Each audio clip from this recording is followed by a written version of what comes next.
So we're going to continue on with division today, Riley. We're going to continue on with division, day 2. We only have 4 examples today. The 4 examples I show you are all a special case though, okay? So if you take a look up here, Anastasia, if you take a look at all 4 examples, you'll see that the denominator of every single one of those 4 examples has 2 terms in it. And that's what's new today, and that's the special case with today. Okay? So when you have 2 terms in the denominator, where at least one of those terms contains a radical. So you'll notice I have 2 terms. One of them has a radical in it, right? That's the issue. We're not allowed to have radicals in the denominator. We learned that yesterday. You must multiply the fraction by the conjugate of the denominator. So that's probably a new word, new concept. Let's talk about what the conjugate is. So for example, say your denominator is something like 2 plus the square root of 3. That's your original expression, your original denominator. The conjugate is the exact same, but you flip the symbol. 2 minus root 3. When we multiply those 2 together, the radical will disappear. And we'll show you how that works, obviously. Okay? Say, for example, your original expression was originally a minus. So 5 subtract 3 root 2, something like that. Again, you keep it identical except for the symbol in the middle changes. Let's do one more just for fun, just to make sure we really understand. Say, for example, your original expression is really busy, really complicated. There's a whole bunch of radicals all throughout. I don't care. The rule is you rewrite it with the opposite symbol, and that's the conjugate. Once you multiply those together, magic happens, the radicals disappear. We no longer have a radical in the denominator. I'll show you why. Don't you worry, Anastasia. Okay, so first example here. I have 11 over the root of 5 minus 7. Yesterday I asked you, you always divide if you can divide. You can't. You reduce if you can reduce. You can't. So all that's left is getting rid of that radical in the denominator. So that's what we're going to do. So when you want to get rid of the radical in the denominator, when there's 2 terms, you multiply by the conjugate. So root 5 plus 7. But we know once you do that to the bottom, you have to be fair and also do that to the top. So that's what we've got. So now this 11 up here, I want you to always remember that that is actually a binomial. So we're going to always have imaginary brackets around that to remind us that that 11 is distributed. Okay? Same thing down here, imaginary brackets. We have 2 binomials. We learned this the other day. When you're multiplying 2 binomials, first, outside, inside, last, right? We have to FOIL. We've got 2 binomials. So let's see what happens. So when I multiply that 11 to root 5, I have 11 root 5, and then 11 times 7, 77. There's my new top. Now, on the bottom, I am going to show you what happens when we FOIL. You're going to see magic happen. If you understand the magic, you never have to FOIL again. I'm going to show you an awesome magical shortcut. So let's FOIL this out. First, square root of 5 times the square root of 5. You can cut a corner. What's the answer? 5, because it's the square root of 25, right? Okay, so square root of 25, that becomes 5. Then the next one, root 5 times 7, that's 7 root 5. Okay, now I'm moving on, doing the inside. It's negative 7 times root 5 is negative 7 root 5. And then negative 7 times positive 7 is negative 49. So there we go. We FOILed. We have 4 terms. What do you notice about those 2 middle terms? They disappear, right? So by multiplying by the opposite symbol, we got 2 terms in the middle that are identical, but with opposite symbols, and that's the magic. They disappear. Because a positive 7,5 minus 7,5 is 0. They're gone.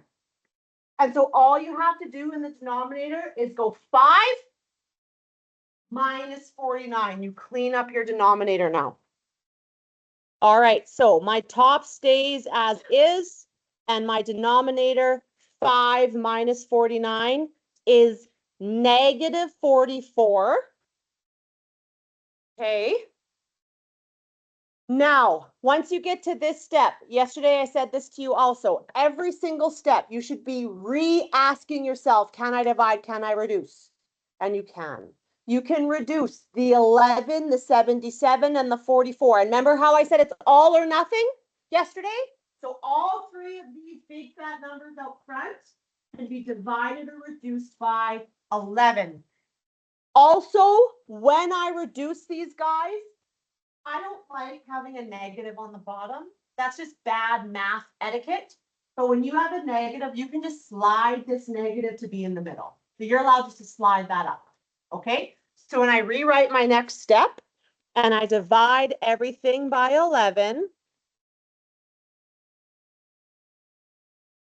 okay, you will get root 5 plus 7 over 4. And we have to be careful here. This 44 was negative, right? So if you want to slide it up to be kind of more on the top, that negative, because you're moving it up to the top and there's two terms at the top, that negative has to be sent in because there's two terms at the top. Does that make sense? Okay. Or another thing you could have done, if this makes more sense to you, if you want to get rid of the negative on the bottom, you could divide by negative 11. But then you have to also divide by negative 11 here to be fair. So regardless, however you look at it, these two guys up here are going to become negative. So I'm going to kind of slide him up because we don't like negatives in the bottom. All right. So final answer, it's kind of like I'm bringing that negative up there, but now he has to get sent in. So final answer, negative root 5 minus 7 over 4.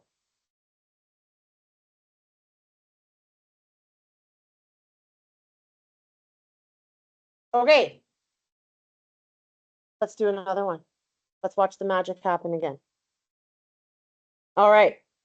So here, you always should check first, can you reduce? The 4, the 3, and the 2, they've got nothing in common. No, we can't reduce, we can't divide. So our only option left is to multiply by the conjugate.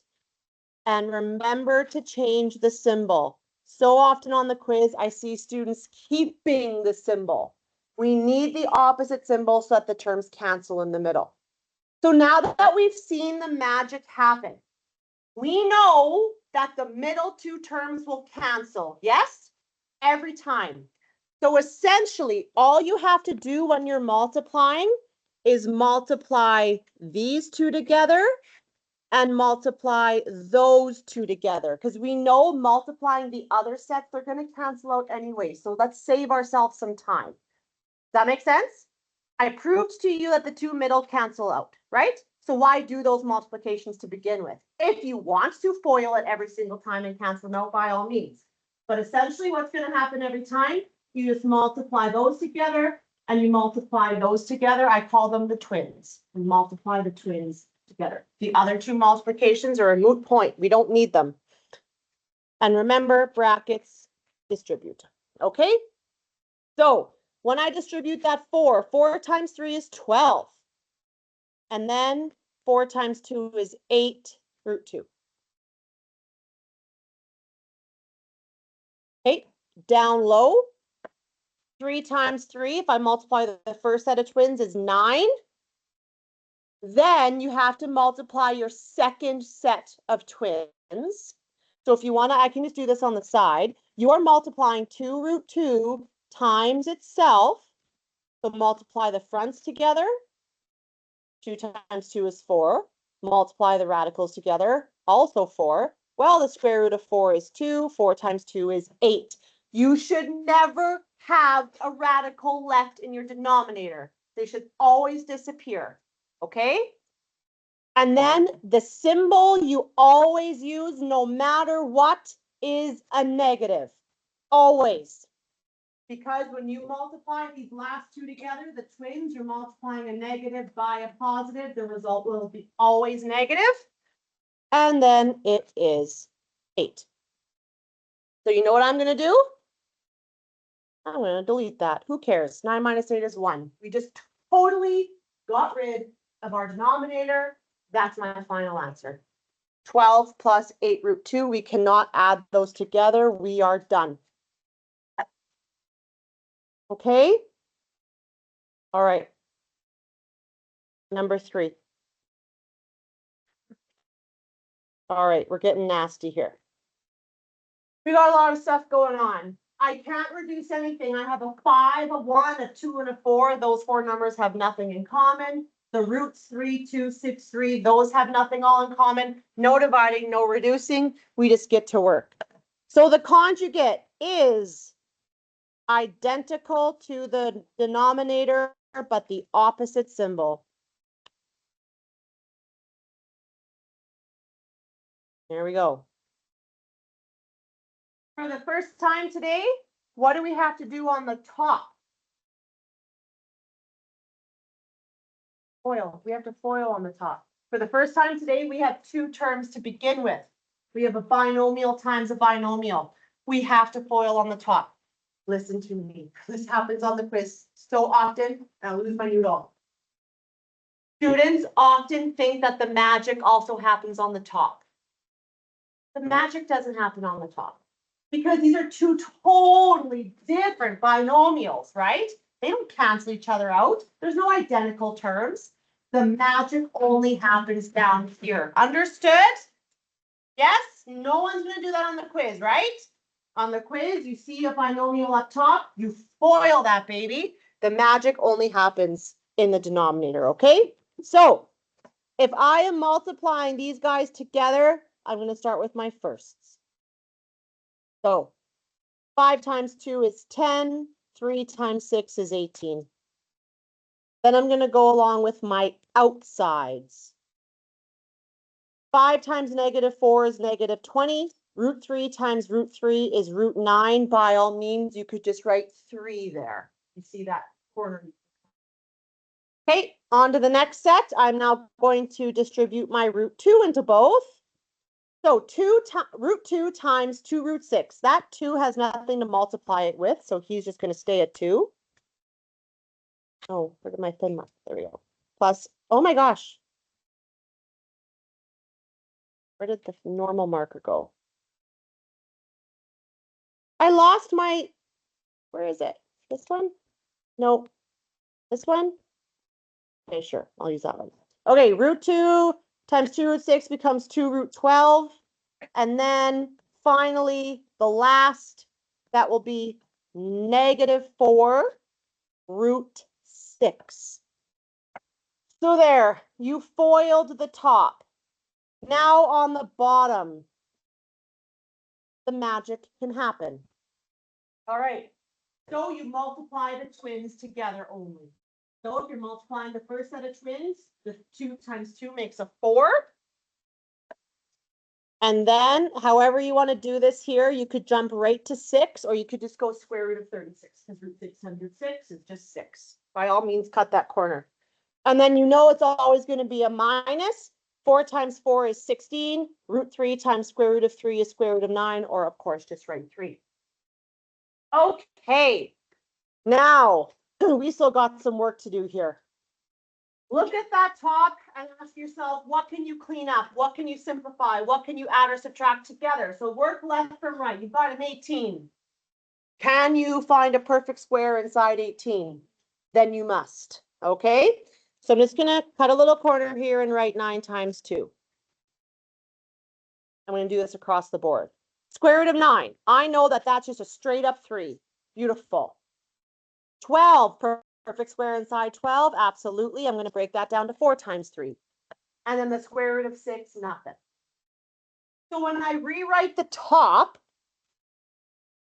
the square root of 9 is going to pop out as a 3 and get multiplied to that 10. 10 times 3 is 30. And then I have a leftover 2 underneath, not 18 anymore. Then I have a -60.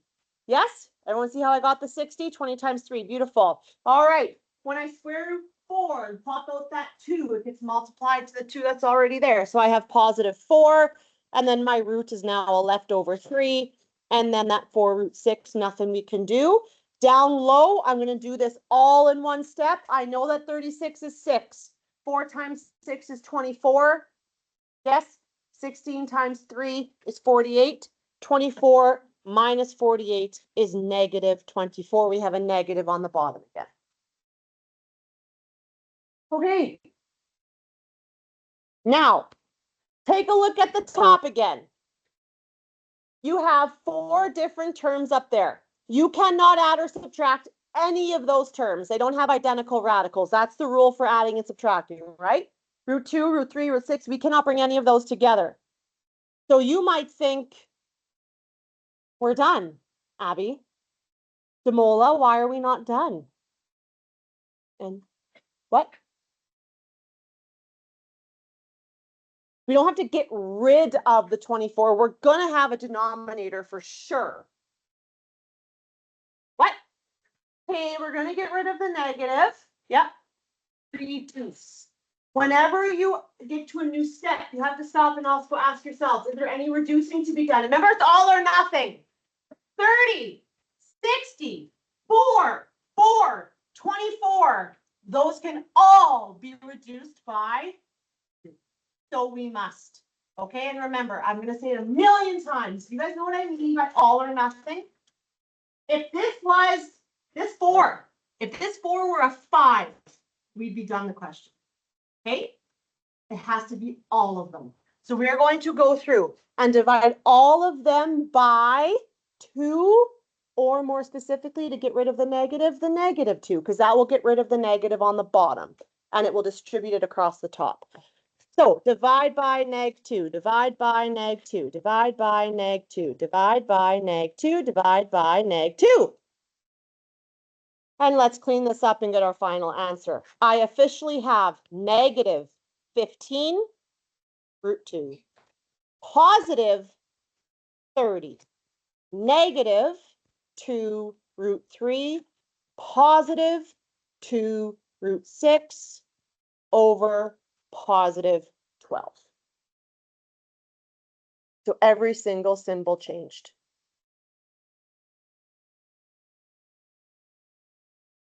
Okay.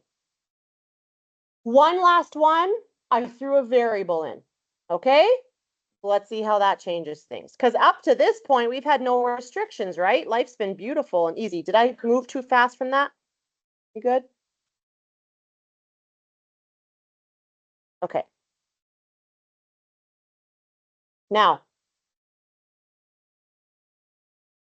be careful here. This R is not under the radical, okay? So if we want, we can move that R out front. It kind of can slip around front or back, but it is not glued to that 8 underneath, okay? All right, I'm going to ask you a question here. Can I reduce? I see nodding, I see shaking. That's why I asked the question, because I know we're going to have a debate.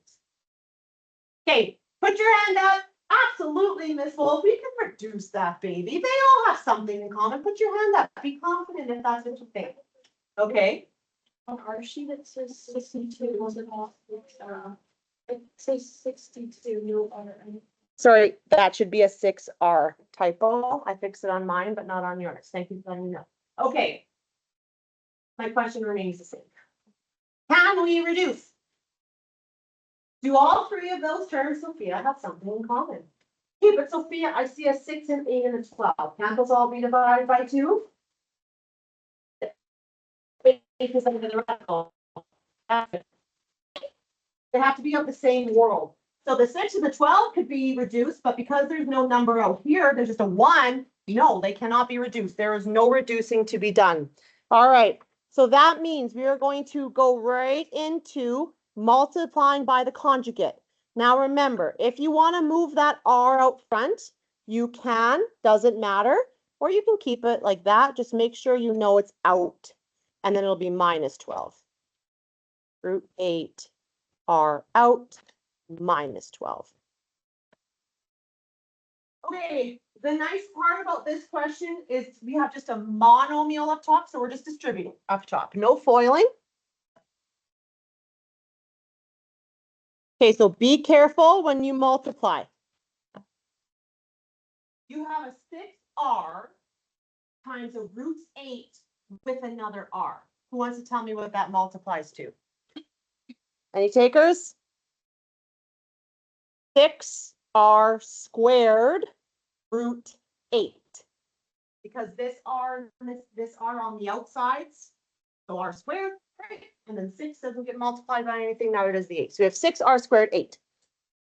And then when the 6r gets multiplied to the negative 12, it's just simply negative 72r.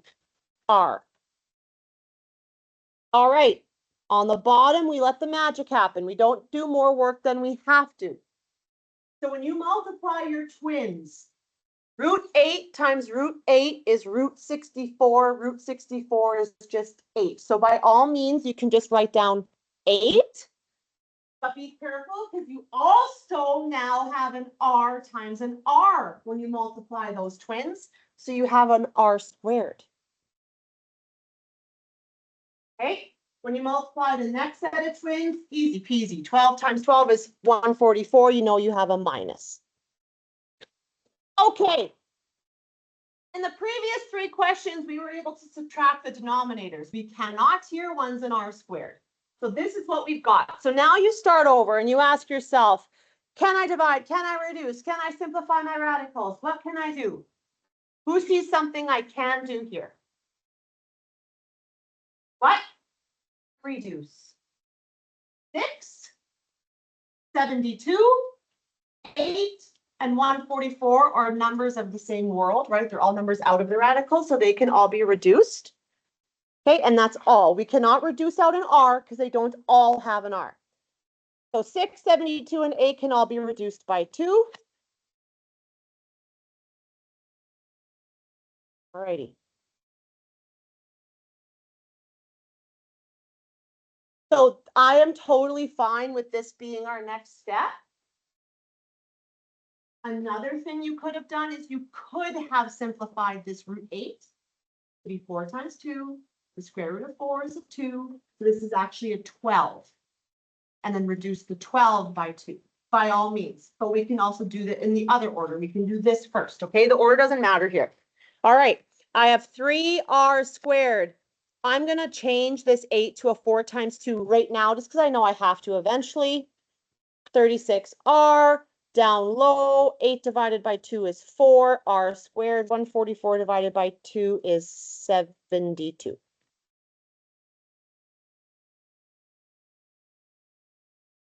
Okay, now,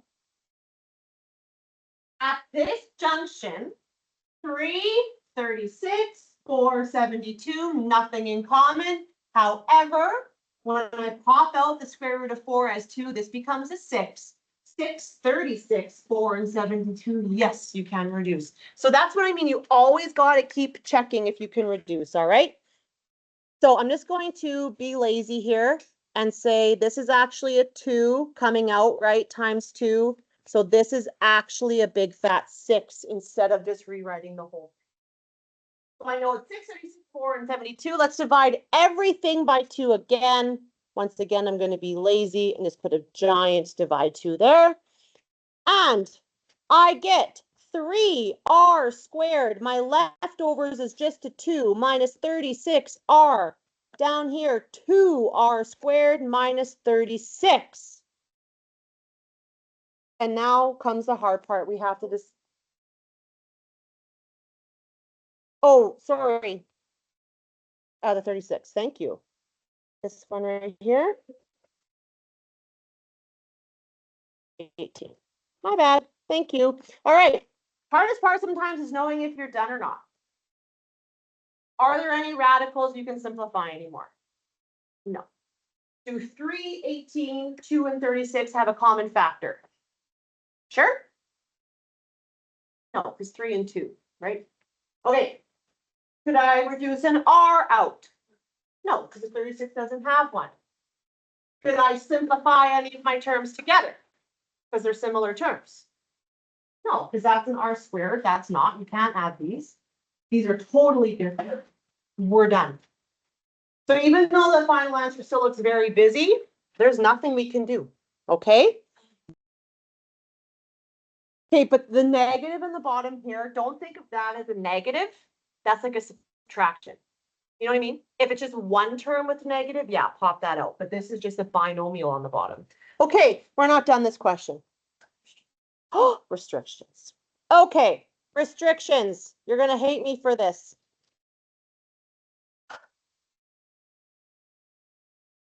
Do we have the combination of even index, odd exponent? Look at the original question.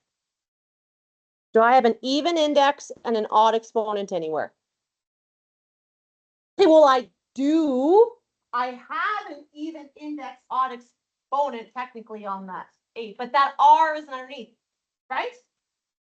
So in terms of that restriction, we've got nothing. We can plug in anything for R except, is there something potentially we couldn't allow R to be?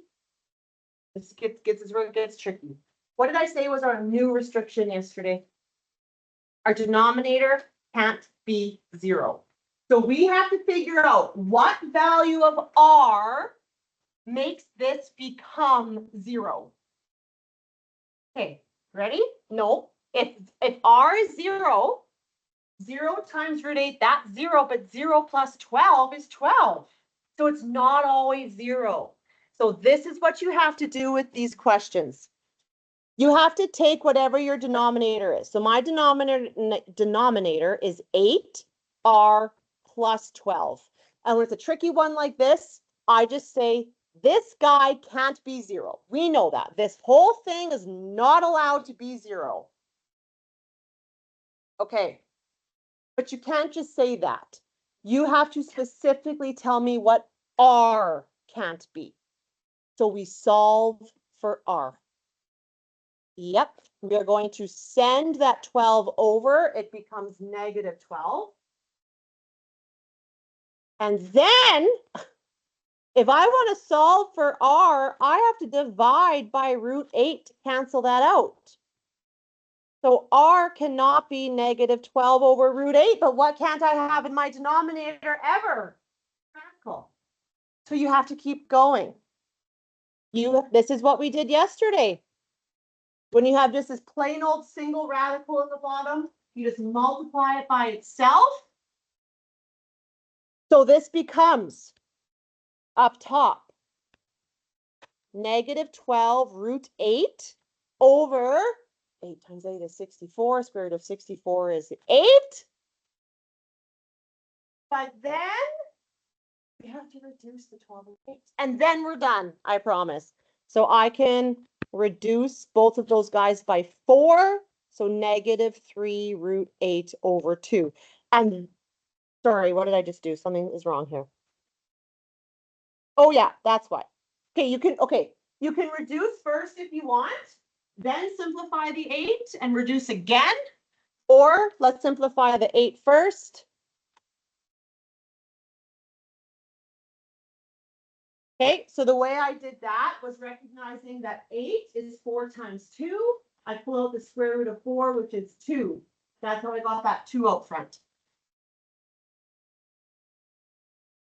Nope. Yeah? Okay, keep going. R cannot equal negative 24 root 2 over 8. 24 over 8 can reduce to negative 3 root 2. So that is the value, the only value of R that if you were to plug that in, your denominator would be 0. That's not allowed. Okay, that was a brutal restriction. I chose that one for a reason. Okay. On your quiz next week, if I throw one of those in there, it might be more like a bonus question restriction.